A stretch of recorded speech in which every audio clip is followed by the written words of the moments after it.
Welcome to Leadership DNA, a podcast for those who aspire to be a better leader. Alongside Arturo Gomez, I'm Rob Cressy. Today's topic, coach more, discipline less. Arturo, what is this and where did this come from? So it's a quote. I don't know the actual origin, but where I got it from was from our good friend Carrie Luxem, who we've done a podcast with, who's a brilliant and inspirational leader herself. And she posted something on social. I believe it was actually on LinkedIn, and I saw the quote, and it just said, "Coach more, discipline less." And I think for leadership purposes and really for anybody that's aspiring to motivate, mentor, coach, it's such a powerful statement, because we getting back to the core of, if you really are trying to put yourself into a leadership position or consider yourself a leader, it's not about how often you discipline or how much fear your employees or the people around you have. It's more about how much time are you investing for the purposes of the goals of the organization and for the purposes and the goals of the individuals that are marching behind you. And it's something that this quote is something that's the concept is really familiar to me, but it's something that I don't say or think about on a daily basis.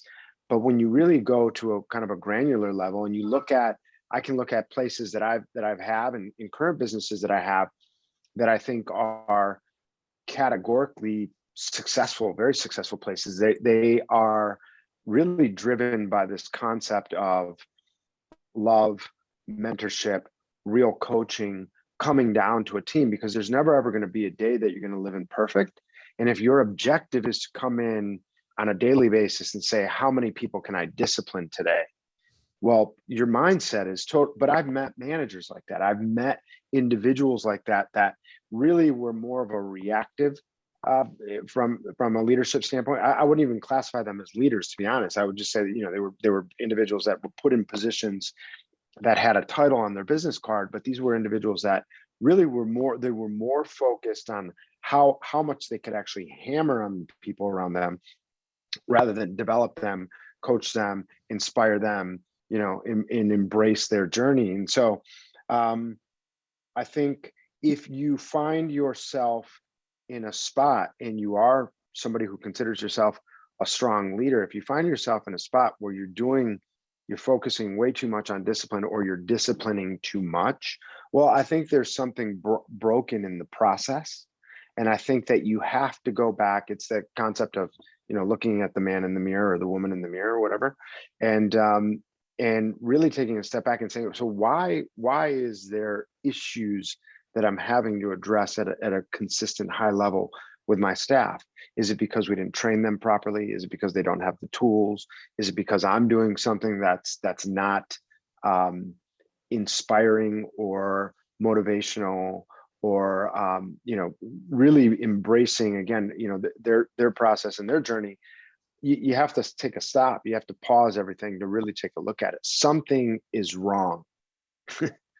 Well, 100%. And as I look at the way that I coach and mentor and lead my team, this ultimately gets to, you want someone to be able to make the correct decision in the future. So what is going to help them learn and understand it so that we can get the best results repeatably? And I think what you're talking about so much is structure, systems, and processes.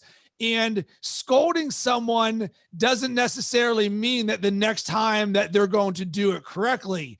And for me, a lot of this ends up becoming culture-based, where you want a culture of accountability and forward thinking and initiative. And these are all things that I both coach and expect from everyone that I work with, because I believe, for me, the best teams that I can have run efficiently on their own, but inevitably things aren't going to be always puppy dogs and rainbows. So what do we do when it is not good? And I always have to look back on myself. One of my favorite books are about this, Extreme Ownership by Jocko Willink.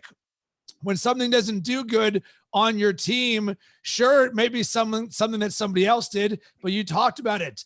Ultimately, as the leader, what did I and we do or not do that got that result for our teammates? So then moving forward, we say, all right, well, what can I do to correct this? What can you do to correct this? What can we correct this together so that moving forward, we can make the right decisions? And us as leaders, we're not sitting there having to scold at the expense of vision, culture, and everything else that we want to accomplish, because we want to be doing more forward momentum than negative momentum. Right. And it's, if you're working in, or you are perpetuating an environment that has a tremendous amount of discipline, I think what's going on is that I think rather than an environment of structure, you have an environment of lack of structure. So, there is also the, at least from my personal experience, the most efficient and highest performing teams that I've ever had were because we had an environment where everybody was motivated on a daily basis because they really truly felt they were going to be respected, they were going to be led, they were going to be mentored, and that there was going to be something for them to learn and to understand. And so, for me, the way that I view really all employees, but certainly the ones that are chomping at the bit to rise, higher, is that I have to literally on a daily basis, I create very, very small, tangible objectives of things that I'm going to teach them. And it's not, I don't want to continue to try to teach them things that they should know. I want to move on to the next thing. And so whether that is, right now there's three employees, for example, in one of my businesses that don't really know the conversations that I'm having individually with them, or maybe they do, maybe they're sharing it with each other. I don't know, but that's really revolved around higher level management. And, there's constant text back and forth about, hey, how do I approach this? Or did you see what so-and-so said? And, that, really, pisses me off or aggravates me. Like, how would you handle it? And there's always a response. There's always, at least for me, there's always something that is a coachable moment. And I think that is something that is critically important to leadership. I mean, that's all it is. And so people that really pride themselves in being, ruled by the iron fist kind of a person, I think I think they've missed the point. It's always good to have structure, and it's always good to have an understanding that if you step outside of the bounds, there's going to be repercussions, and there's going to be, something to that, but that shouldn't be the emphasis, and that shouldn't be the focus.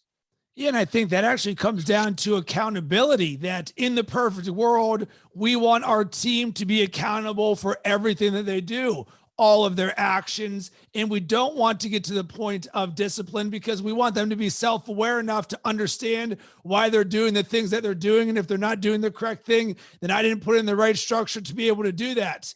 One question I have for you, Arturo, is around the term coaching, and as it relates to leaders and leadership, because I'm not sure if everyone, managers or CEOs or everything in between, think of themselves as a coach. So often there is a hierarchy of where people see themselves in a food chain. And certainly when you're at the top, there's a lot of expectations and people treat you a certain amount of way.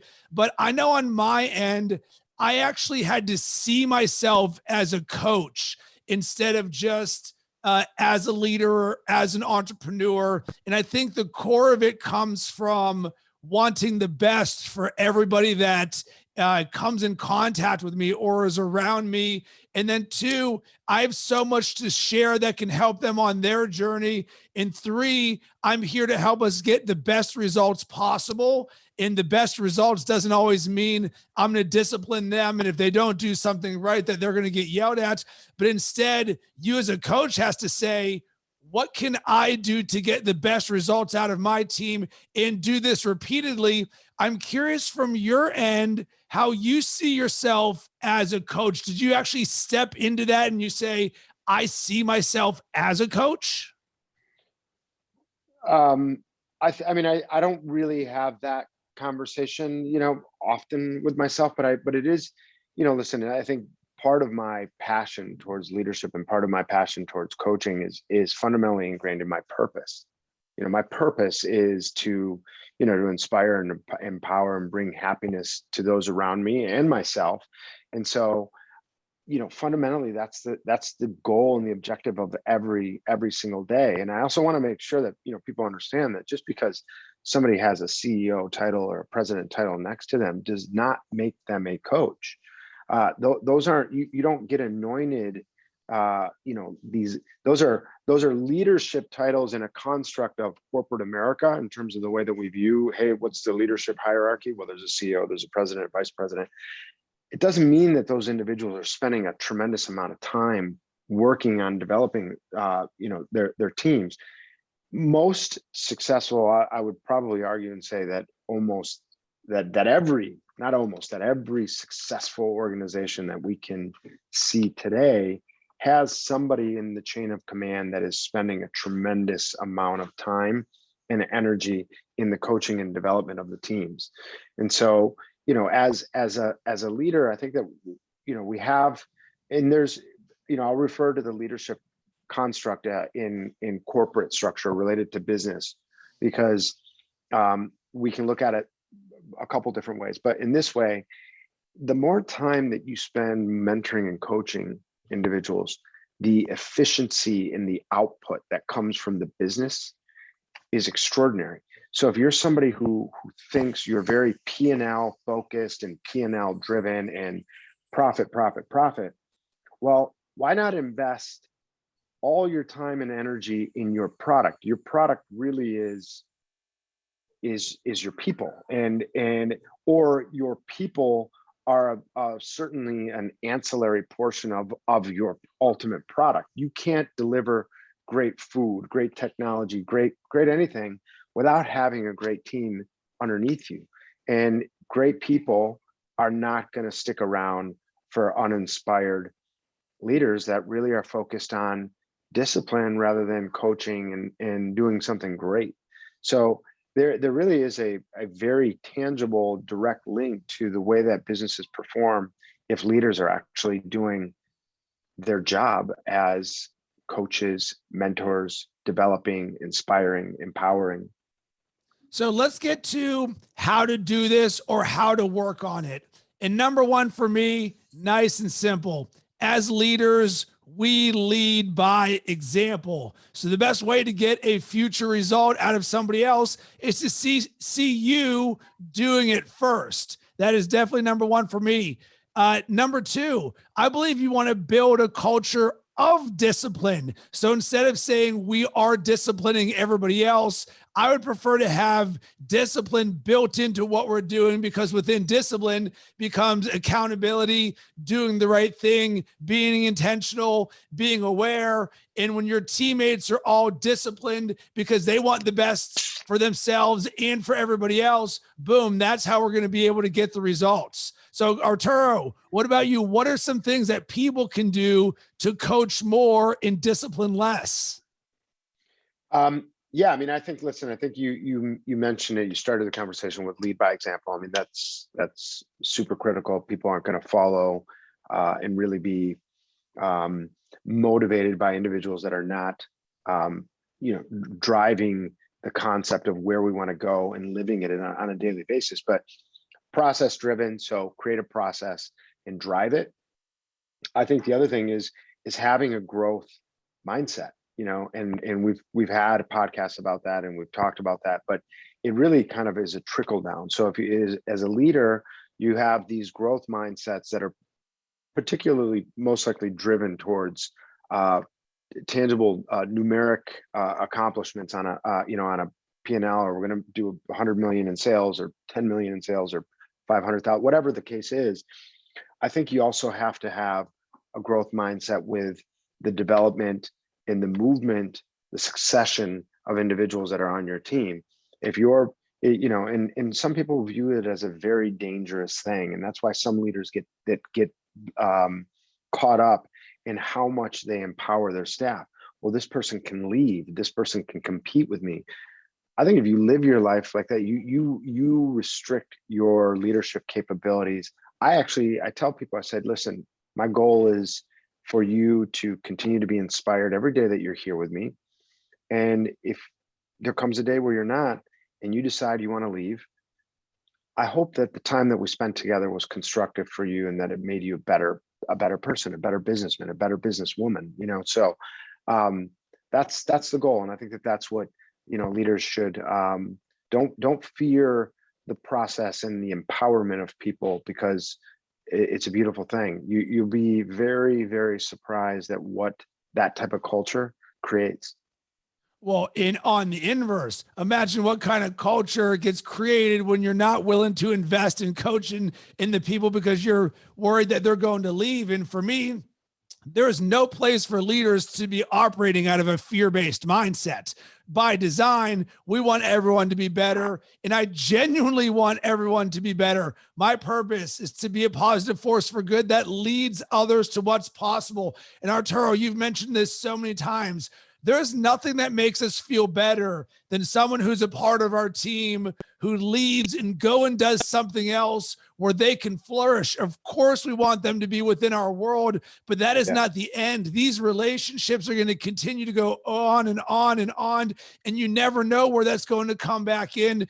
And I even say this to people when I'm working right out of the beginning. I'm like, listen, just please be candid with me. If you've got something else going on, just let me know. I'm there to support you. I want to see you successful. I know I'm not the end of your journey. I'm just part of it. And I want to make sure I'm a positive force in that, so that when you go somewhere else, that our impact is being felt on somebody else's organization. And so often we lose sight of the impact, not only on just one person that we can have, but the people around them and the greater good of the world. Because if you can create this culture of coaching others and making them better, you're going to make the world a better place. You're going to be so much more successful.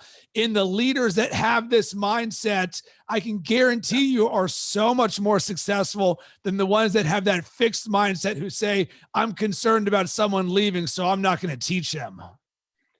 Totally. You know, listen, I think the other thing that people need to understand, or that leaders, aspiring leaders, people that are in positions of power as they develop others, is that what I've come to realize, what I've found, is that the higher you go in pursuit along your life, in terms of this pursuit of success, wherever that journey may take you, that your resume, your legacy of what you've left behind becomes critically important to the people that are looking to either invest in you or not.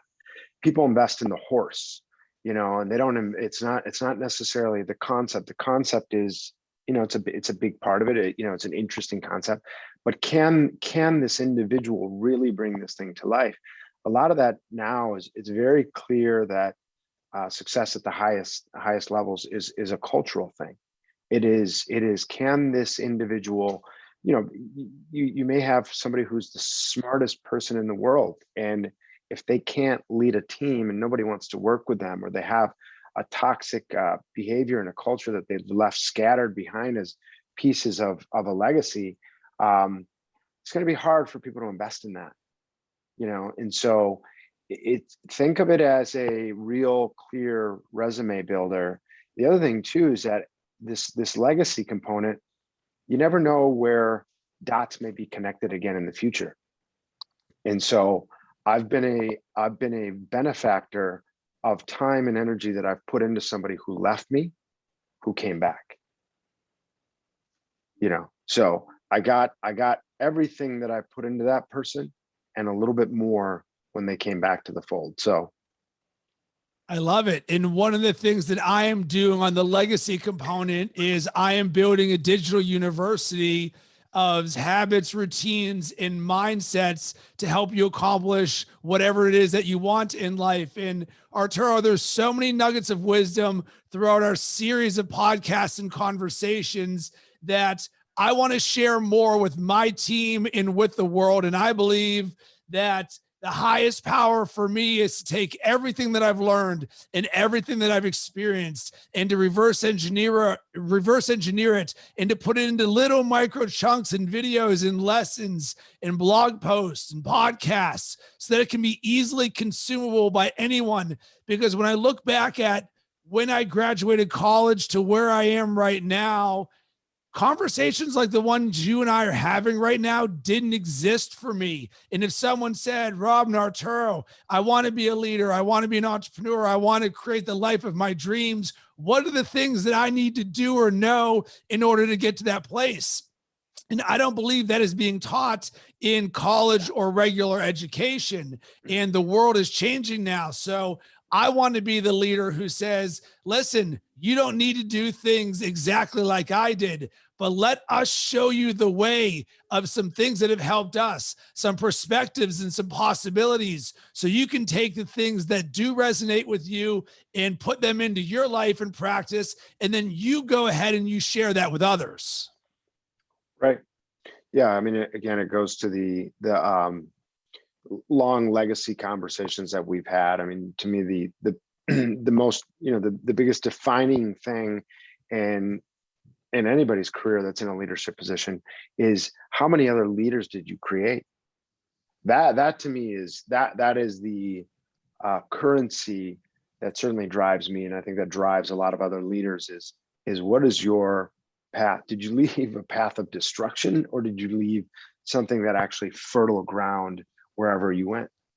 I love it. So now let's get to our action item or takeaway. And for me, it's a very simple action item. I just want you to share one thing positively with someone else, because when I look at coaching, it is coming from a place of goodness in your heart where you say, hey, I have or know something that I can share with somebody else that can help them on their journey. And I think back to when I was the MC of a marketing conference in New York, and a woman stood up and said, why would anybody care to listen to what I have to say on a podcast? And the answer was, because if you have one thing inside of you that can help one person, then it should be your duty to share that with the world. So today, go and share one thing with someone else that'll make their life, business, or relationship better. What about you, Arturo? What's an action item or a takeaway? I think to me, it's about the legacy component. I think we have to, as leaders, it doesn't need to be as structured as a kind of a traditional corporate environment where you have, a yearly review or a 6-month sit down or whatever. But if there are people in your organization that you value, which there should be, then you should have find some pockets of time to have some sit downs, some one-on-one times with these individuals to find out how things are going, find out where they are in their process and the things that they may want to achieve. I have over the last, really over the last 22 years, but there's things that kind of resonated a little bit stronger with me probably in the last 6 months. I have a team of hourlies that, and to me, I don't care if it's hourly or salary. I think I just bring it up only from the context of that I have these insanely high performers that are doing extraordinary things right now because they've been fully empowered. And so really running the business, and the business is overachieving in every category. And so, I think it speaks to, and each one of the people that I've kind of given this, title or the ability to run, given them the keys, so to speak. I don't give them the keys entirely, but I'm there. I'm in the car in the back seat, perhaps. They were all given year-end reviews and sit downs, which is something that people may do with hourlies on a regular basis, but more often than not, they don't. And there's an extraordinary opportunity just from having a conversation. Again, it doesn't need to be super structured, but check in with your people, check in to see how they're doing, check in to see if they have any personal goals, check in to see if there's anything that you can do to push them further or create better opportunities for them. I think you're going to get a tremendous amount of output from that conversation. Yeah. And to me, that comes down to 2 words: intentional coaching. You're just being intentional about how you are coaching someone and getting them that development that they're looking for. And one thing to add to this from a coaching perspective that I've found has worked is I like to praise the efforts, not necessarily the end result. Certainly when someone does something amazing, hey, I'm going to let them know about that. But, and this is specifically on the hourly thing that you said, Arturo, because when they're sending me their hours every 2 weeks, what I always say to them is, thank you for your effort, because I know what they're putting into that. And for me, that is the most important thing. 100%. So that's everything that leadership is meant to be. So, listen, I don't think that you and I are presenting ourselves as the most, highest level experts on the planet, but we are presenting ourselves as individuals that have been doing this for a long time and have been doing it at high levels. Give it a shot, invest some time, because that's what we're there for. And if investing time in your people is not something that's for you, then find something else that is for you. But being in a leadership role, you have to coach more, discipline less. Arturo, love this conversation. Where can everybody connect with you? It's going to be LinkedIn, Arturo Gomez.